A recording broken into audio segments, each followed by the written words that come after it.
Nobody knew where it came from. One day it was just there. No warning, no signal, no message.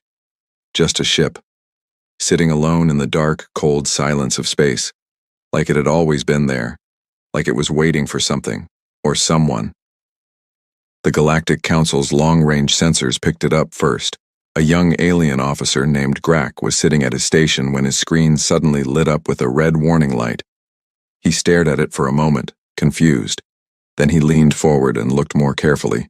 One contact, a single ship, unknown class, unknown origin. He checked again. Same result. He called his senior officer over. "Sir," Grak said quietly, "there is something on the edge of our territory." The senior officer, a tall, gray-skinned alien named Commander Velas, walked over slowly. He did not look worried.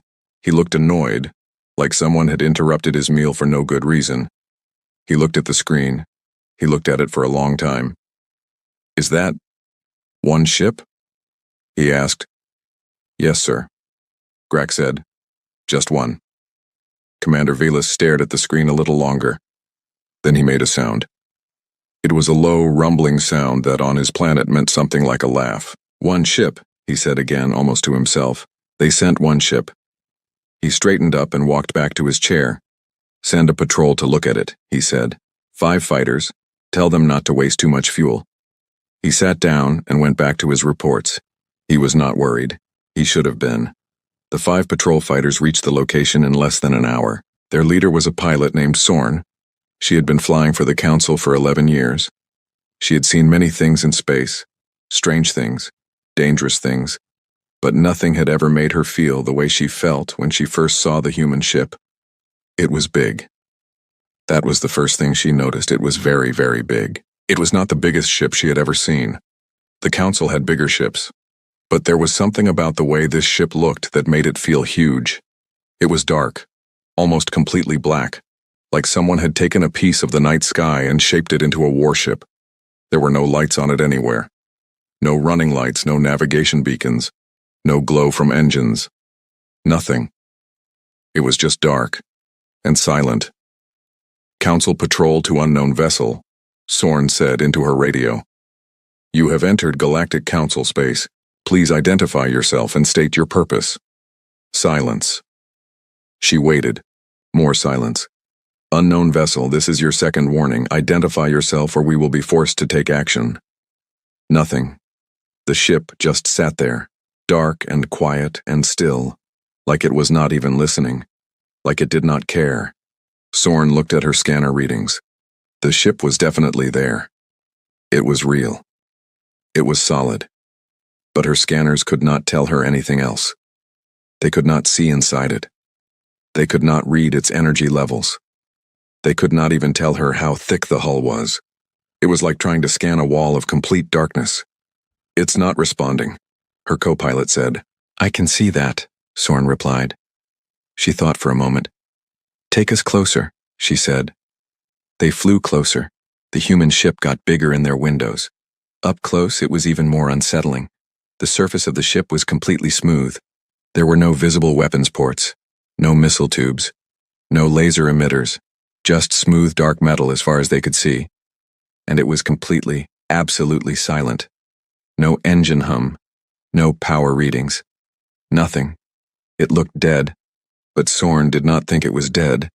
She thought it was watching them. She could not explain why she felt that way. There was nothing to see, no cameras, no sensors that she could spot. But she felt it, like a feeling at the back of her neck, like eyes on her back. "Sir," her co-pilot said suddenly, his voice a little shaky. "My scanner just stopped working." Sorn looked at her own scanner. It was blank. She tapped it. Nothing. She tried to restart it. It did not restart. "Radio's down too," another pilot said over the channel. "Same here," said another. Sorn tried her own radio. Dead. She tried her backup systems. Dead. She tried everything. One by one, every single system on her fighter stopped working. The lights on her control panel went out one by one, like candles being blown out in the dark, and then her engine stopped. The fighter went completely silent. Through her window, she could still see the human ship. It had not moved. It had not fired a single shot. It had not done anything at all. It was still just sitting there, dark and still and patient. But somehow, without doing anything, it had turned 5 armed fighters into 5 useless pieces of metal floating in space. Sorn sat in the silence of her dead ship and felt something she had not felt in 11 years of flying: fear. Back at the council station, Commander Velas was starting to get annoyed. The patrol had stopped sending reports. Their signal had just cut off, completely, without warning. He had tried contacting them 3 times with no answer. "Get me a visual on the patrol location," he ordered. The screen showed him the area of space where the patrol should be. He could see 5 small shapes floating in space, and behind them, much larger, the dark shape of the human ship. The human ship had not moved. The patrol fighters were not moving either. "Are they—" the young officer Grak started to say. "They're not destroyed," Velas said, studying the screen. "The ships are still in one piece, they're just not moving." He sat very still for a moment, thinking. Then he stood up. "Get me the High Commander," he said. Right now, High Commander Drax was the most powerful military leader in the Galactic Council. He had won 14 wars. He had never lost a battle. He was known across the galaxy as someone who did not feel fear, who did not feel doubt, who did not feel anything except total, calm confidence. When Commander Velas explained the situation to him, Drax listened without saying a word. 1 human ship, unknown class, stopped 5 patrol fighters without firing a shot. Not responding to any communications, Drax was quiet for a moment after Velas finished. Then he spoke. "Send 50 fighters," he said. "Full combat loadout, have them destroy it." Velas hesitated. "Sir, if 1 ship disabled 5 fighters without firing, then 50 fighters will be more than enough," Drax said calmly. "This is 1 ship. It is probably some kind of trick, some kind of technology they are trying to show off. Destroy it. Send me the report when it is done." He turned away. The conversation was over. 50 fighters launched from the nearest council war station. They flew in perfect formation, a wall of firepower moving through space. Their weapons were loaded. Their targeting systems were locked. Their pilots were some of the best in the council fleet. They were confident. They had every reason to be confident. 50 armed fighters against 1 silent dark ship that had not even fired a weapon. This would not take long. The lead pilot, a veteran named Commander Zeth, looked at the human ship on his screen as they approached. He had heard what happened to the patrol. He was not going to make the same mistake. He was not going to fly up slowly and try to talk to it. He was going to hit it hard and fast before it could do anything. "All fighters, weapons free," he said. "Fire on my mark." They got within range. Mark. 50 fighters fired at exactly the same time. A storm of missiles and energy blasts, all heading straight for the dark human ship. The explosions lit up the darkness of space like a small star being born. Wave after wave of fire and light hitting the human ship from every angle.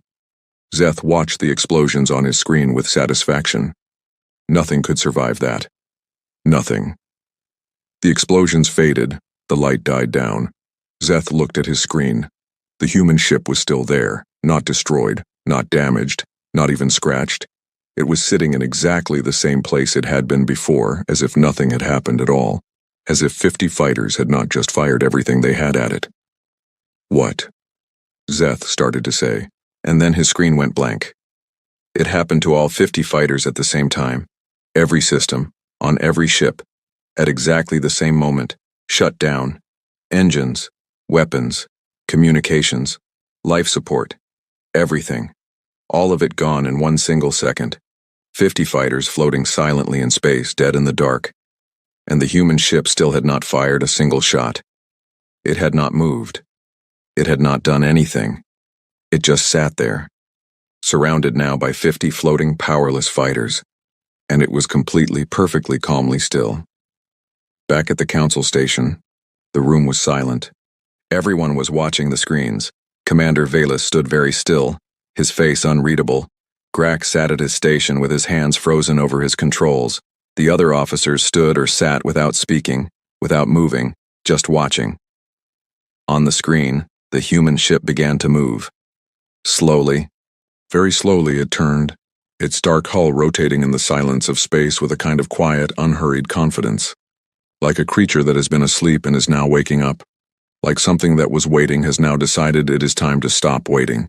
It turned to face the direction of the Council's home planet, and then it began to move toward it, not fast, not rushing, just a slow, steady, deliberate movement, like it had already decided what it was going to do, and nothing in the galaxy was going to stop it, sir. Grax said, his voice very small and very quiet. What do we do? Commander Valus watched the screen for a long moment. Get me High Commander Drax again, he said finally. His voice was calm, but his hands were shaking. In his command room, High Commander Drax looked at the reports from the battle.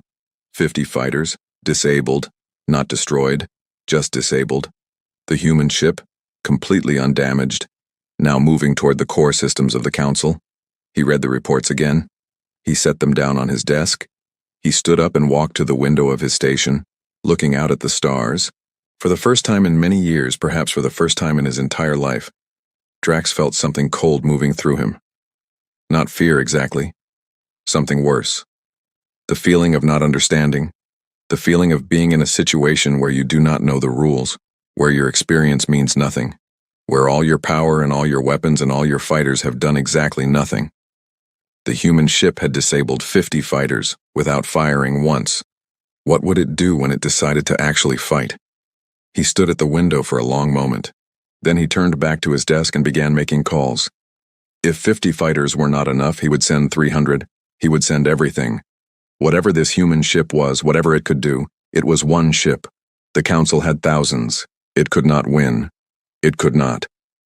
But even as Drax made his calls and gave his orders and prepared his massive war fleet for what he was sure would be a quick and simple victory, the human ship moved through Council space slowly and calmly, and without any fear at all. And on the side of the ship, in letters that no scanner could read and no camera could quite focus on, there was a name, just one word. Patience. The Council's greatest war fleet was on its way. 300 ships, every weapon they had, every general they trusted. They were sure this time. They were ready this time. They did not know that the human ship was ready too.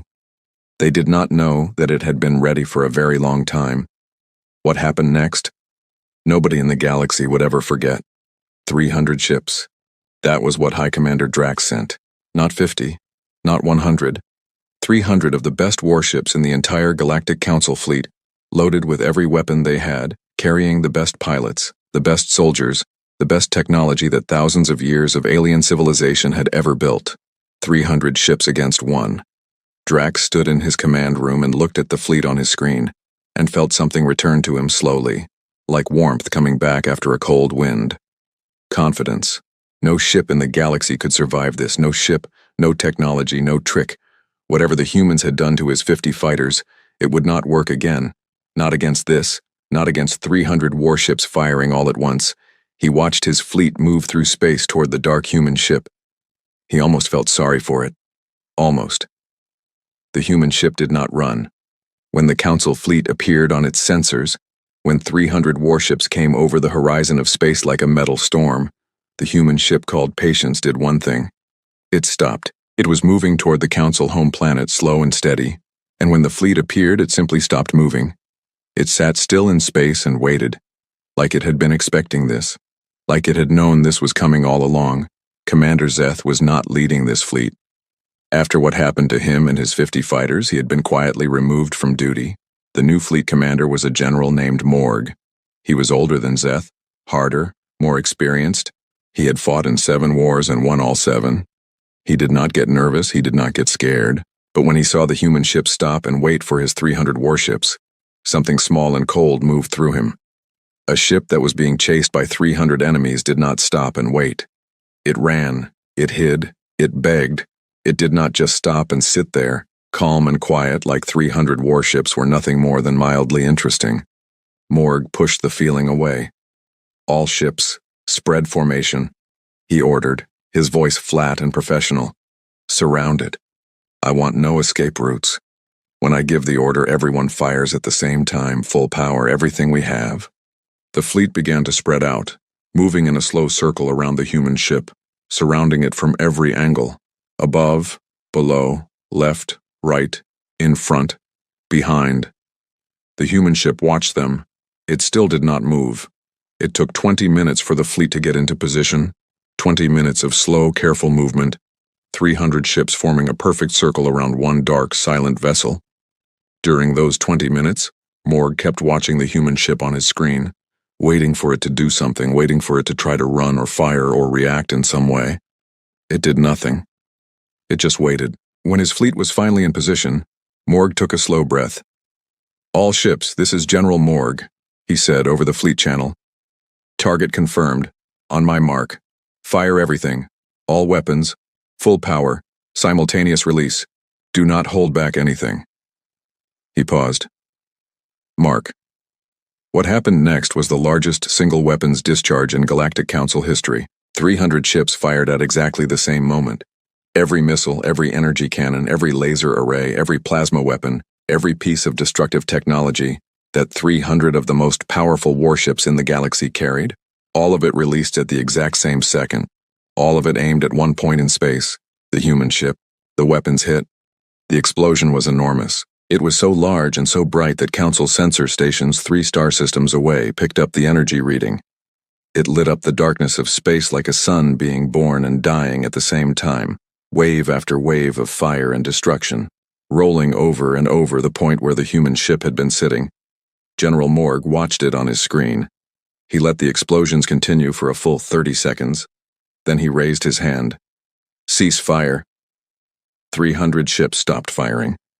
The explosion slowly faded. The light died away. The smoke and debris and energy clouds began to clear. Morg leaned forward in his chair, looking at his screen, looking for wreckage, looking for the broken pieces of the human ship scattered across space. The smoke cleared. The human ship was there. Not broken, not damaged, not missing a single piece of its smooth, dark hull. It was sitting in exactly the same position it had been in before, completely undamaged, completely untouched, as if 300 warships had not just spent 30 seconds firing absolutely everything they had directly at it. The bridge of Morg's flagship went completely silent. Nobody spoke. Nobody moved. For a long moment, the only sound was the quiet hum of the ship's systems. Then a young officer at the back of the bridge said, in a very small voice, "How?" It was not really a question. Nobody had an answer anyway. And then the human ship spoke. Not with a weapon, not with a missile or a laser or an energy beam. With a voice, a human voice, calm and quiet and clear, came through on every single communication channel that the Council fleet was using, all at the same time. It said 2 words: "Your turn." General Morg did not panic. He had been in 7 wars. He had been in situations that would break most people. He was not most people. But he felt the fear now. He could not pretend he did not. It was sitting in his chest like a stone, cold and heavy. His fleet had just fired everything it had, at point-blank range, at a single ship. And that ship had not even moved. And now it was telling him it was his turn. He kept his voice steady. "All ships, increase distance, reform defensive positions, prepare secondary weapon systems." The fleet began to pull back slightly, reorganizing. The pilots and officers on 300 ships doing what they were trained to do, following orders, staying professional, even though every single one of them had just watched something that should have been impossible. Morg watched his fleet move and thought hard and fast. The human ship could not be damaged by conventional weapons, that was now completely clear. But it had not attacked them either. Not once, not with any weapon. It had disabled the fighters and stopped the attacks, but it had not destroyed anything. Why? If this ship could stop 50 fighters and survive the full firepower of 300 warships without damage, why had it not simply destroyed everything already? What was it waiting for? What did it want? Morg opened a direct channel. "Human vessel," he said carefully. "This is General Morg of the Galactic Council fleet. We are listening. State your purpose." A pause. Then the human voice came back. Still calm. Still quiet. "We already stated our purpose," it said. 3 weeks ago, we sent a message to your council. We asked for a meeting. We asked to talk. Your council deleted the message without reading it, so we came in person." Morg blinked. He had not known about any message. "I was not aware of any message," he said. "We know," the voice said. "That is the problem." In his command room, watching the feed from the fleet, High Commander Drax heard the conversation. His jaw tightened. He remembered the message. He had seen it come in 3 weeks ago. A signal from human space, requesting a meeting, requesting a conversation. He had deleted it without reading past the first line. Humans were a young species, small, weak by council standards. He had not thought they were worth his time. He had not thought about it again. Until now. One of his officers turned to look at him. Drax said nothing. He kept his face completely still. Back at the fleet, Morg was still talking to the human ship. "What do you want?" he asked. "We want what the message said," the voice replied. "A meeting, a conversation, an agreement. The Council has been moving into territories that were promised to humanity 20 years ago. We have been patient." A short pause. "We have been very patient. We would like that to stop." Morg looked at his screen, at the completely undamaged human ship sitting calmly in the middle of his fleet. "And if the Council refuses?" he asked. The human voice was quiet for a moment. "Look at your fleet," it said. "You fired everything you had. We are still here. We have not fired once, not at your fighters, not at your warships, not at anything. We have not hurt a single member of your crew. We have been very careful not to. But you have seen what we can do when we are being careful." Another pause, longer this time. "Imagine what we can do when we stop being careful." The bridge was silent again. Morg sat very still. He was thinking about the 50 fighters completely shut down, every system dead, but the pilots inside perfectly safe, perfectly unharmed. He was thinking about the 30 seconds of full fleet firepower that had done absolutely nothing. He was thinking about how this ship had crossed into Council territory and simply waited to be found. Patient. The name on the ship was Patience. He understood now why it had that name. Morg sent his report to High Commander Drax. He recommended opening negotiations. He said it clearly and directly in his report. He said the human ship had demonstrated capabilities far beyond anything the Council had seen before. He said the ship had not attacked, had not killed anyone, had made a clear and specific request. He said the Council should listen. He sent the report and waited. The reply came back in 4 minutes. It said, "Refused, destroy the ship, use the destroyer." Morg read the reply twice. He set it down. The destroyer. He closed his eyes for just a moment. The destroyer was the Council's most powerful warship. It was not a normal vessel, it was ancient. Built thousands of years ago using technology that even the Council's best scientists did not fully understand anymore. It was so powerful that it had only ever been used twice in all of Council history. Both times, it had ended wars in a single day. It was not kept with the regular fleet. It was kept in a sealed station, alone, far from everything else. Because things that powerful needed to be kept away from everything else. Drax was sending the destroyer. Morg looked at the human ship on his screen. He wanted to warn it, he did not know why exactly. Some part of him, the part that had been in 7 wars, and understood what real destruction looked like, some part of him felt that warning was the right thing to do. He opened the channel again. "Human vessel," he said quietly. "I want you to know that I have recommended negotiation to my commander. He has refused. He is sending a ship called the Destroyer. I am telling you this because you have not hurt any of my people, and I think you should know what is coming." A pause. "Thank you, General," the human voice said. "We know about the Destroyer." Morg frowned. "You know about it?" "We have known about it for a long time," the voice said. "We were hoping it would not come to this." "You should run," Morg said. "I am serious. Whatever your technology is, the Destroyer is something different, something older. The Council does not fully understand it. If it fires at you—" "General," the voice said, gently interrupting him. "Yes?" "Look at your scanner, Sector 7. Morg looked at his scanner. In Sector 7, a shape was appearing. Large, dark, ancient, moving with a slow and terrible weight through space. The Destroyer had arrived. It was enormous. Far larger than any ship in Morg's fleet. Larger than anything Morg had ever seen up close. It looked like something that did not belong in the present, like something from a much older and much darker time. Its hull was covered in markings that no one living could read anymore. Its weapons were not like any modern weapons. They glowed with a deep dark purple light that made Morg's eyes uncomfortable to look at. It moved into position, and it pointed itself at the human ship. The human ship still did not move. The destroyer fired. One single shot. But it was like nothing any of the fleet officers had ever seen. The purple energy that came from the destroyer's weapon was not like a normal energy beam. It did not just travel in a straight line. It spread, it pulsed, it moved like something alive, reaching through space toward the human ship like a massive dark hand. It hit, and this time something happened. The human ship moved. Not away, not to dodge. It moved toward the beam, into it. The dark hull of Patience seemed to absorb the purple energy, pulling it in, swallowing it. The light around the ship grew brighter, and then silence. The purple energy was gone. The human ship was still there. But now, along its hull, something was different. The smooth, dark metal seemed to be glowing, very faintly, with the same purple light, like it had taken what the destroyer fired and kept it. What did it just do? Someone on the bridge whispered. Nobody answered. The human voice came back on the channel.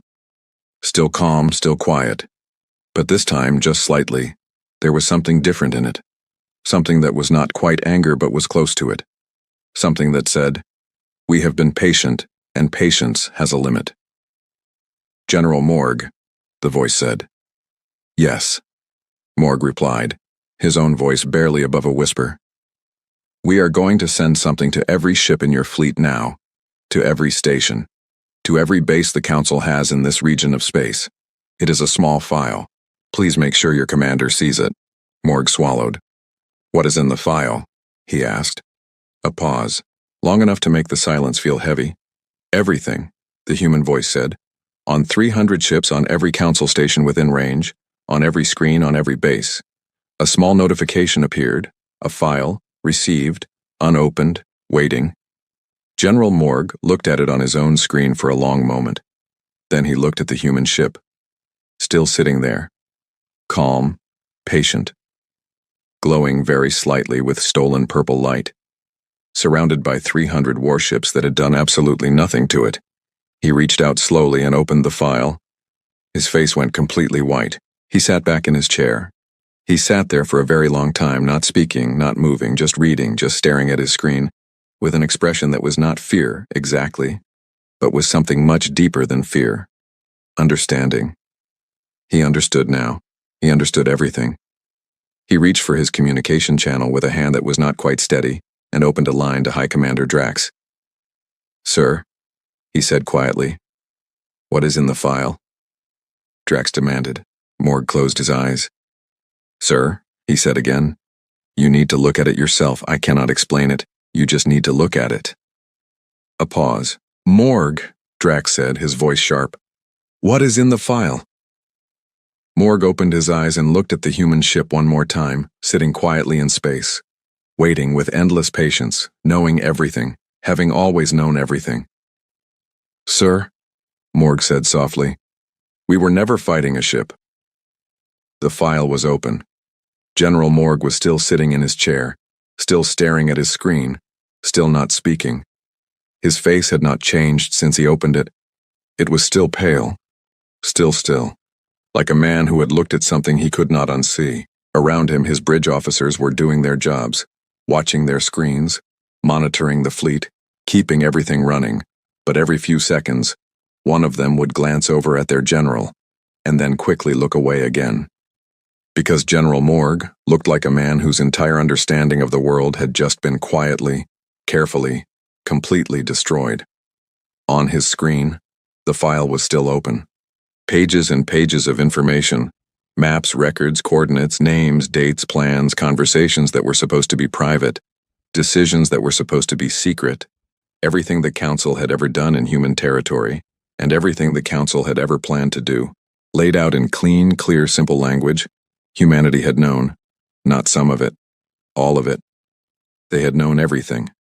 For years, they had watched and listened and waited and said nothing, and known everything. And now they had sent it not to destroy the Council, not to start a war, just to show them, "We know, we have always known." Morg slowly closed the file. He looked up at the human ship on his screen.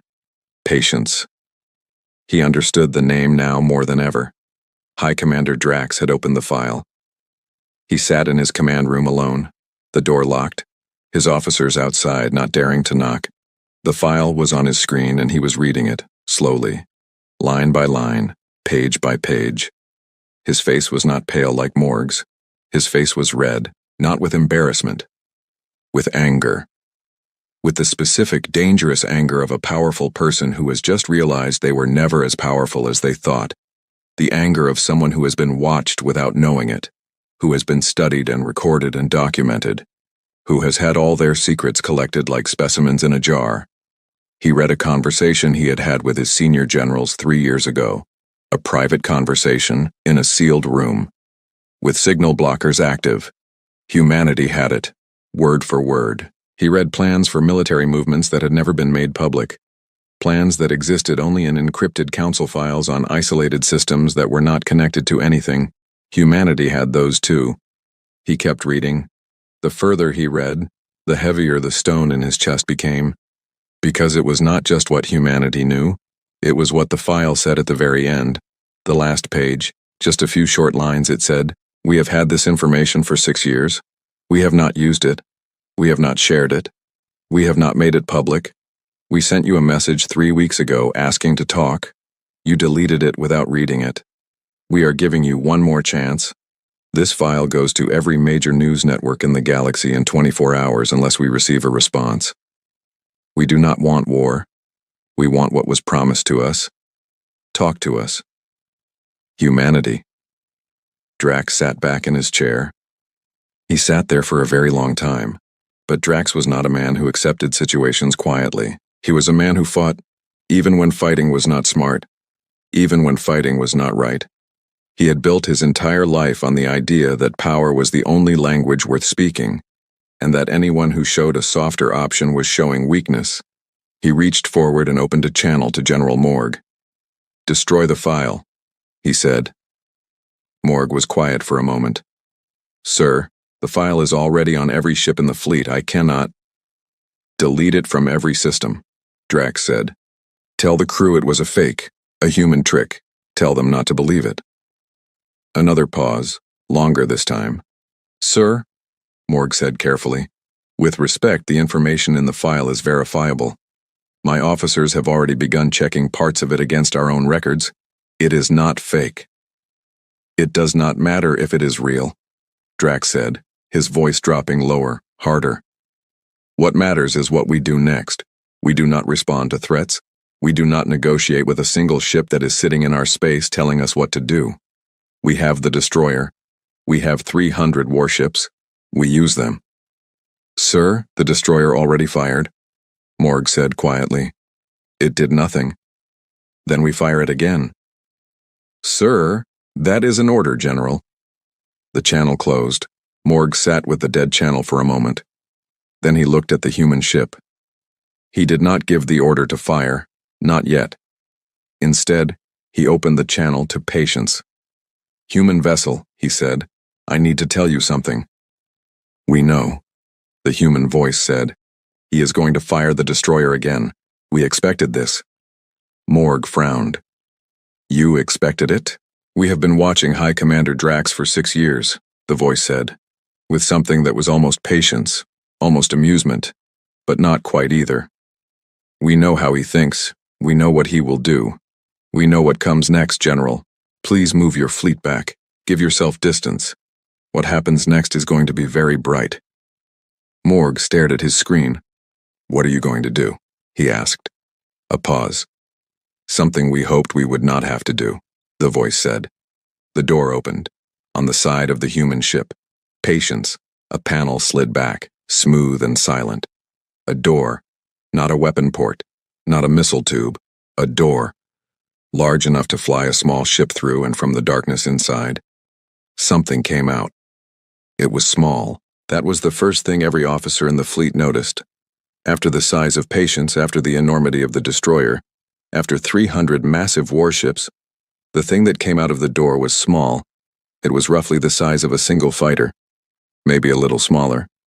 It had no obvious weapons, no visible engines. Its surface was the same dark metal as Patience but shaped differently, smoother, more rounded, almost organic in the way it moved. And it moved in a way that made no sense. It did not fly in a straight line. It did not follow any flight path that any of the council pilots could predict. It moved the way a living thing moves, sudden small changes of direction, quick adjustments, a constant, flowing, unpredictable motion that made it almost impossible to track on a scanner. General Morg watched it on his screen and felt the hair on the back of his neck stand up. "What is that?" his co-pilot said. "I don't know." Morg said. "It's so small," the co-pilot said. "What can something that small do against the destroyer?" Morg did not answer. He was thinking about the fact that the human ship had said what happens next is going to be very bright. "All ships," he said quietly into the fleet channel. "Increase distance now. Do not ask questions, just move." The small drone moved through the fleet. It wove between the massive council warships like it was playing a game, unhurried, unpredictable. Every ship it passed had the same reaction. Their scanners tried to lock onto it, failed, tried again, failed again. It was not that the drone was too fast. It was that it seemed to know exactly when a scanner was about to lock, and it moved, just slightly, just enough, before any targeting system could catch it. It was not just technology. It seemed almost intelligent. The destroyer turned its ancient weapons toward the drone and fired. The purple energy pulsed through space, that terrible reaching dark light, but the drone was not where it had been. It had moved before the weapon fired, not when it fired. Before, like it had known the shot was coming before the destroyer decided to fire it. The purple energy hit one of the Council's own ships instead. The Council ship's systems shut down completely, the same way the fighters had shut down, everything dead. But the crew inside, safe, unhurt. "It's using our own weapons against us," someone on Morg's bridge said, with something that was not quite admiration and not quite horror. The drone kept moving. It flew directly toward the destroyer. The destroyer fired again. The drone moved. The destroyer fired again. The drone moved again. 12 shots, 12 misses, each one hitting something other than the drone. Each shut-down ship drifting silently in space with its crew perfectly safe inside. Each time the destroyer fired and missed, another piece of the Council fleet went dark. The drone reached the destroyer. It found a gap in the ancient hull, a seam, a joint between two massive panels, and it slipped inside, smooth and fast and silent, like water finding a crack in a wall, and the destroyer went quiet. Not an explosion, no fire, no damage. It simply stopped, every light going out, all that ancient purple glow fading away, leaving a massive dark shape floating silently in space, powered down, like it was asleep. The whole fleet watched it happen. 300 ships in complete silence watching the most powerful weapon the Council had ever built go dark because of something the size of a single fighter that had slipped inside it like a ghost. The human voice came on the channel again. "The destroyer's crew is safe," it said. "All crew members on all disabled ships are safe. We want to be clear about that. Nobody has been hurt. Nobody will be hurt. That is not what we came here to do." General Morg sat in his chair and looked at his fleet. Of 300 ships, 41 were now dark and drifting, disabled by misdirected destroyer fire. The destroyer itself was down. His remaining ships were armed, but he had just watched a drone the size of a fighter disable the most powerful weapon in Council history without taking a single hit. He was not going to give the order to fire. He opened the channel to Patience. "I am recommending surrender," he said. "Not of the fleet, but of this situation. I am recommending that we stand down and agree to the meeting you requested." A pause. "Thank you, General," the human voice said. "We appreciate that." "I do not think High Commander Drax will agree," Morg said. "We know," the voice said, "but you will, and your crew will, and many of the officers on the ships around you will. The High Commander is one voice, General. One voice does not speak for everyone." Morg was quiet for a moment. Then, "What was that drone?" A long pause, longer than the others. "Tell me something, General," the voice said. "You have read the file. You have seen what we know. You have watched our ship survive everything you fired at it. You watched our drone handle the destroyer. After all of that, are you still asking about the technology?" Morg thought about it. No, he said slowly. I think I am asking something different. I think I am asking why. Why come here with one ship? Why let us fire at you? Why not just send the file to every news network and let the politics do the work? Why come here and show us all of this? The human voice was quiet for a moment. When it spoke again, something in it had changed slightly. It was still calm, still steady, but there was something underneath it now, something that was not quite emotion, but was close. Because we wanted you to understand something that a file cannot show you, it said. A file shows you what we know. This. A pause. This shows you what we are. We are not here to destroy you. We are not here to humiliate you. We are not here to take revenge for everything you have done in our territories. We are here because we believe that what comes next, for all of us, is going to require every species in this galaxy working together. And you cannot work together with someone you are afraid of, and you cannot trust someone you do not understand. Morg listened. We came with one ship, the voice continued. Because one ship was enough. We could have come with 1,000, we did not. We came with one. We let you fire at us. We let you use the destroyer. We did not fire back, not once. Because we needed you to see. Not just that we could stop you, but that we chose not to hurt you even when we could. Do you understand the difference? Morg sat with that for a long moment. Yes, he said finally, quietly. I understand the difference. High Commander Drax was watching everything from his command room. He watched the drone take down the destroyer. He watched 41 of his ships go dark. He watched General Morg open the channel and begin talking. He listened to the conversation. And something happened to Drax that had not happened in a very long time. He did not know what to do. Not because he was afraid, although fear was there, underneath everything else. Not because he was confused. He understood the situation with horrible clarity. He did not know what to do because for the first time in his career, the answer that he always reached for, more power, more weapons, more force, was not there. He had used every weapon he had used the destroyer, and the human ship had not even been scratched. There was no more force to apply. He sat in his chair and thought. And while he sat and thought, something happened on his screen. A notification, a new message, received, from an unknown source.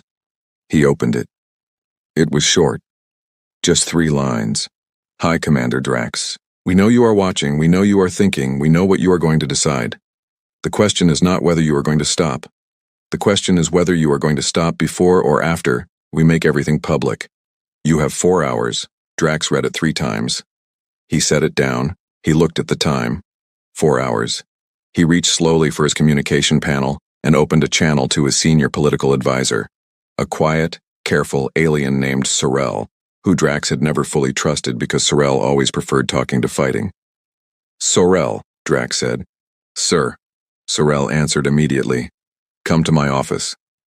A pause. Yes, sir. Should I bring anything? Drax looked at his screen, at the 300-ship fleet with 41 dark ships and 1 disabled destroyer, all surrounding a single human warship that had not fired once. Bring a notepad, Drax said. We need to write a message. Back at the fleet, the drone had returned. It came back through space the same way it had left, smooth and unhurried, and slipped back through the door in Patience's side. The door closed, silent and seamless, like it had never been there. The human ship was still again. Morg watched it on his screen. He thought about everything the voice had said, about working together, about what comes next, about showing not just capability, but choice, the choice not to hurt when you easily could. He thought about the file, about 6 years of watching, 6 years of knowing, 6 years of patience. He thought about a species that had been ignored and pushed aside and had their territories taken, that had sent a message that was deleted without being read, that had then come in person with 1 ship and done all of this without killing a single person. Not 1 casualty, not 1 destroyed ship, not 1 crew member harmed. He thought about that. And then he thought about what the human voice had said about what comes next, about something coming that would require everyone working together. Something was coming, the humans knew about it, they had known for a while, and instead of hiding that information, instead of using it for themselves.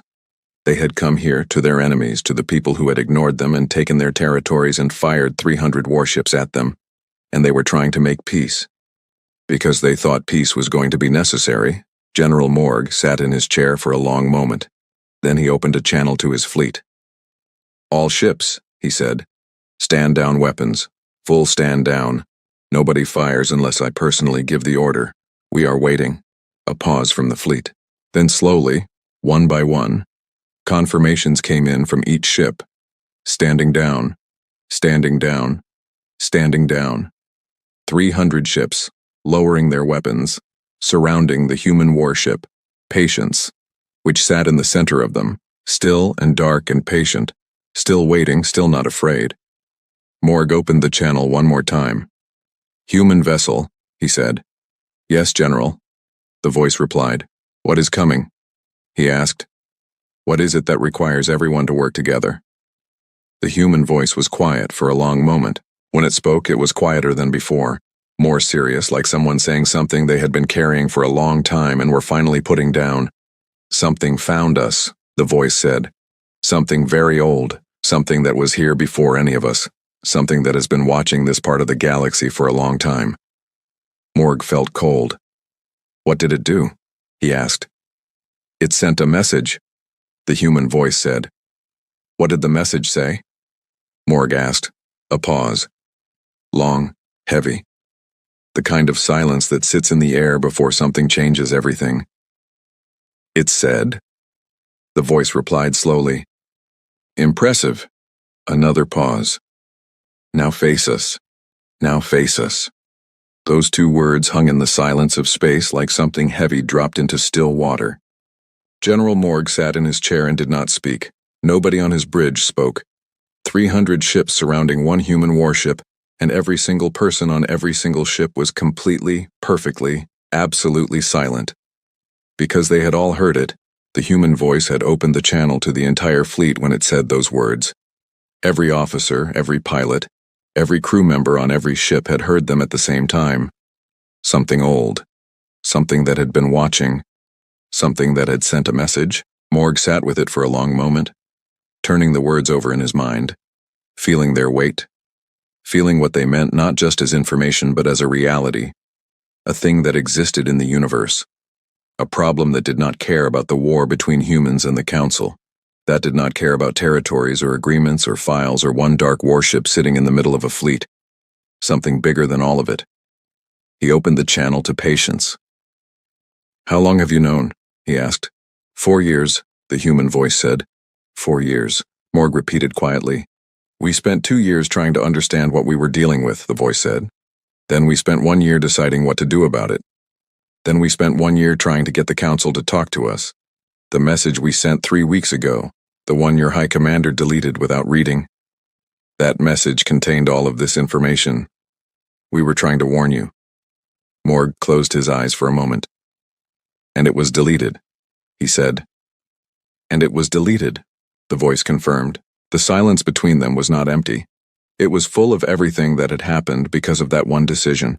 50 disabled fighters, 300 warships that had fired everything and achieved nothing, the destroyer sitting dark and powerless in space, 41 drifting ships, all of it, because one powerful man had decided a message from humanity was not worth his time. "What do we do?" Morgue asked.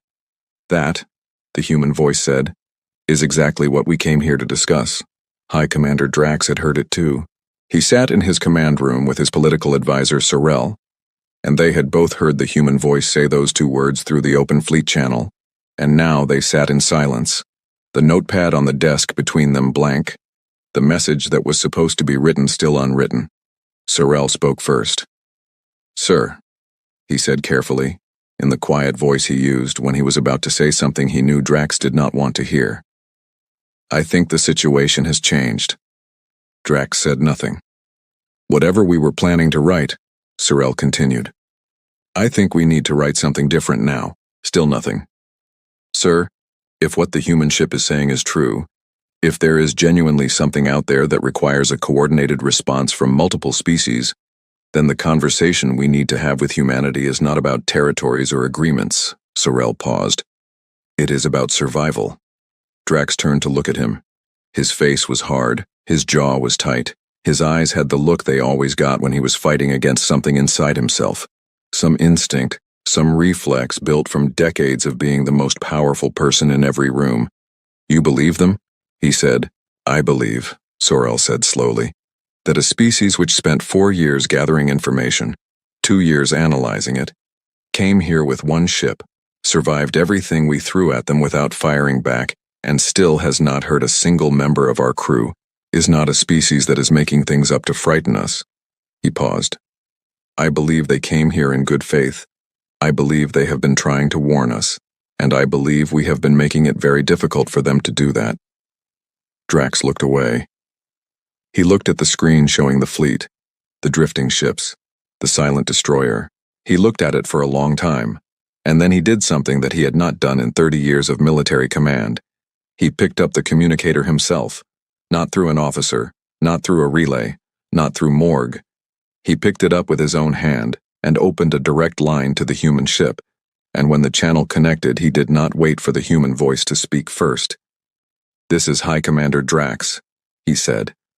A pause, shorter than expected. "High Commander," the human voice said, calm as always. "I am going to say something," Drax said, and his voice was careful, measured like a man walking on ground he is not sure will hold his weight. "I am going to say it once. I do not say things like this often. I am not comfortable saying things like this." He stopped, started again. "I made a mistake," he said. 3 weeks ago, I deleted your message without reading it. That was a mistake. It was not a strategic decision. It was not a calculated choice. It was arrogance. I thought you were not worth my time. I was wrong." The silence on the channel was different from all the other silences. This one felt like something releasing, like pressure coming down. "Thank you, High Commander," the human voice said. And there was something in it now, something genuine, something that had not been there before. "That was not easy to say. We know that." "No," Drax agreed quietly. "It was not. We did not come here to humiliate you," the voice said. "We came here because we need you. We need the Council. We need everyone. What is coming is not something humanity can face alone. We are strong, but we are not that strong. Nobody is that strong. Not alone." Drax sat with that. "Tell me about what is coming," he said. And for the first time, the human voice began to explain. They called it the signal. 4 years ago, a human deep space monitoring station at the very edge of explored space had picked up something unusual. Not a distress signal, not a standard communication. Something structured, something deliberate, something that repeated on a precise mathematical pattern every 72 hours. It took humanity's best scientists 8 months to decode it. When they did, they wished it had taken longer. The signal was not a greeting. It was not an introduction. It was an assessment. A clinical, cold, precise assessment of every civilization in this part of the galaxy, their military strength, their technological level, their population, their resources, and most chilling of all, their weaknesses.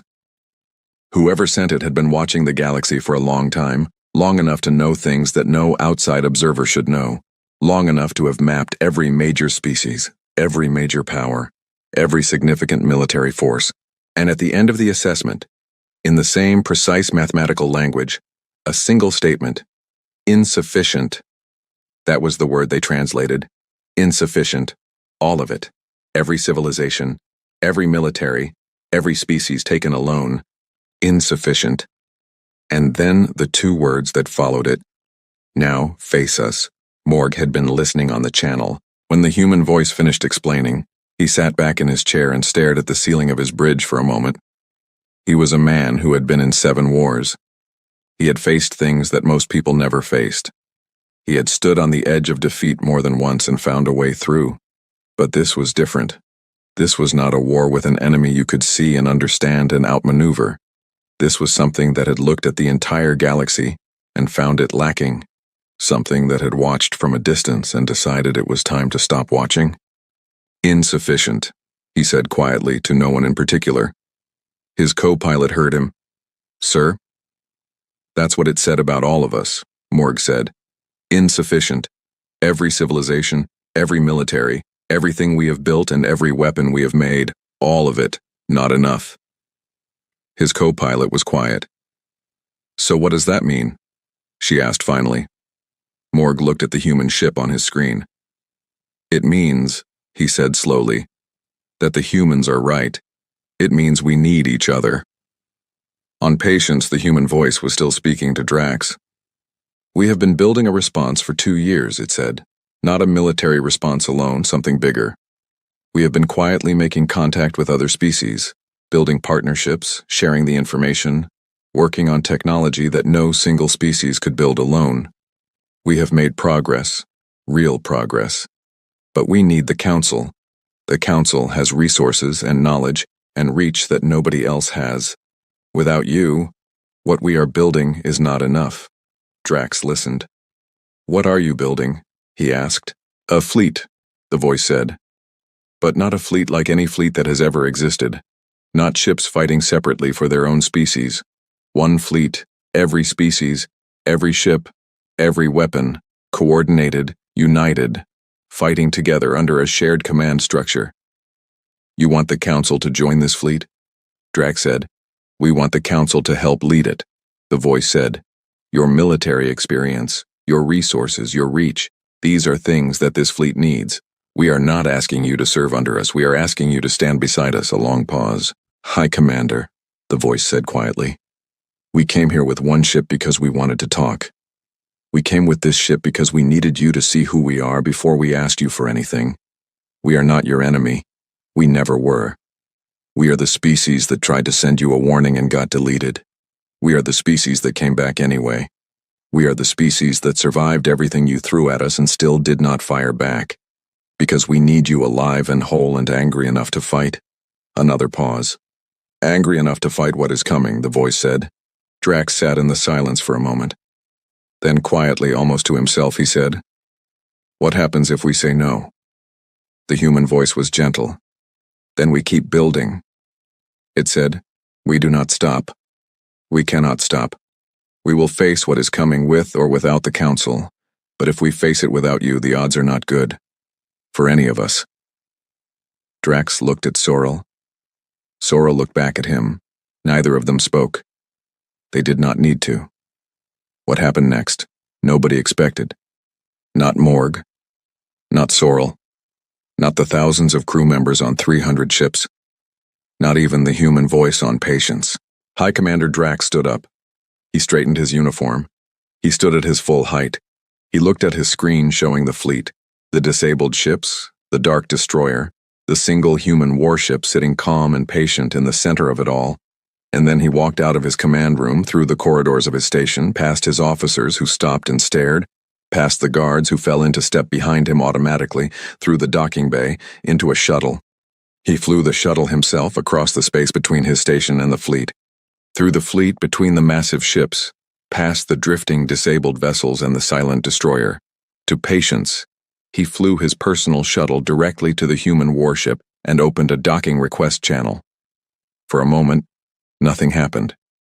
Then the door in the side of Patience opened, the same door the drone had come from, and a docking light came on inside, guiding him in. Drax flew his shuttle inside. The docking bay of Patience was clean and simple and quiet. When Drax stepped out of his shuttle, there were 2 humans waiting for him. They were not what he expected. He had expected soldiers, armed guards, a show of force, a reminder of everything the ship had done. Instead, he found a man and a woman, both in simple dark uniforms, no weapons visible, standing with a quiet, easy confidence that was not aggressive and not weak, just steady. The man stepped forward. High Commander Drax, he said. My name is Captain Elena Vasquez. He paused, and a small correction. The woman stepped forward instead. Captain Vasquez, the man said, gesturing to her. Captain Vasquez looked at Drax with eyes that had the same quality as the ship's voice. Calm, direct, patient. She extended her hand in the human greeting gesture. Drax looked at it for a moment. Then he took it. Captain, he said. Thank you for coming. She said. It took courage. It took common sense. Drax said. and something in his voice had changed. Some of the hardness had gone out of it, not all of it, but some. I have been in command for 30 years. I know when I am in a situation that cannot be solved the way I would normally solve it. Vasquez smiled slightly. Come, she said. Let us show you what we have been building. She walked him through patience. He had expected the inside of the ship to be impressive, intimidating, a display of technology designed to make him feel small. Instead, it was functional, practical, almost modest, clean corridors, efficient systems, everything with a purpose, nothing wasted. But as she walked him deeper into the ship, the scale of what he was seeing began to change. The data rooms came first, screens covering every wall, showing information about the signal, about the entity that had sent it, about their analysis of its capabilities and technology and intentions. 4 years of work, organized and clear and terrifying in its detail. Drax walked slowly through the data rooms and read, and the cold stone feeling in his chest grew heavier with every screen he passed.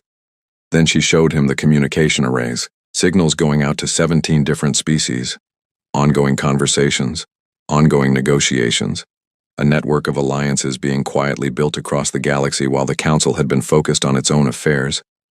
Then she showed him the engineering section, and here for the first time Drax stopped walking. He stood in the middle of a large space filled with technology that he could see was extraordinary, without fully understanding it.